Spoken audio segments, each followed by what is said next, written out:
Hello lovelies எல்லாரும் எப்படி இருக்கீங்க? வீக்கெண்ட் எப்படி போச்சு? எனக்கும் ரொம்பவே சூப்பரா போச்சு. இந்த வீக்கெண்ட் வேலைகள் எல்லாமே முடிச்சுட்டேன். அதுல ஒன் ஆஃப் த வேலை தான் இந்த லட்டு பிடிக்கிறது. Instagramலயும் சரி, YouTubeலயும் ஒருத்தவங்க கமெண்ட் பண்ணியிருந்தீங்க. இந்த லட்டு ரெசிபி வேணும்னு சொல்லிட்டு. ரொம்ப ரொம்ப சிம்பிள் தான். யார் வேணாலும் செய்யலாம். 4 4 பொருள் தான் தேவை. சர்க்கரை, நிலக்கடலை, ஆல்மண்ட், முந்திரி அவ்வளோதான். எல்லாத்தையும் ஒரே கப்ல மெஷர் பண்ணிக்கோங்க. அதாவது இந்த கிறிஸ்டல் சுகர் இருக்கும்ல, அதாவது நம்ம நார்மலா வீட்ல யூஸ் பண்ற சர்க்கரை. அது எடுத்தீங்கன்னா 1 1/2 கப் எடுத்துக்கோங்க. பவுடர் சுகர் எடுத்தீங்கன்னா 2 கப் எடுத்துக்கோங்க. நிலக்கடலை 2 கப், முந்திரி 1 கப், பாதாம் 1 கப் அவ்வளோதான்.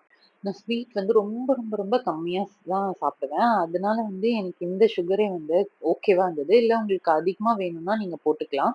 பனங்கல்கண்டு, நாட்டு சர்க்கரை, இல்ல வெல்லம் எது வேணா ஆட் பண்ணிக்கோங்க. ஸ்வீட்னஸ் பொறுத்த அளவுக்கு உங்களோட சாய்ஸ் தான்.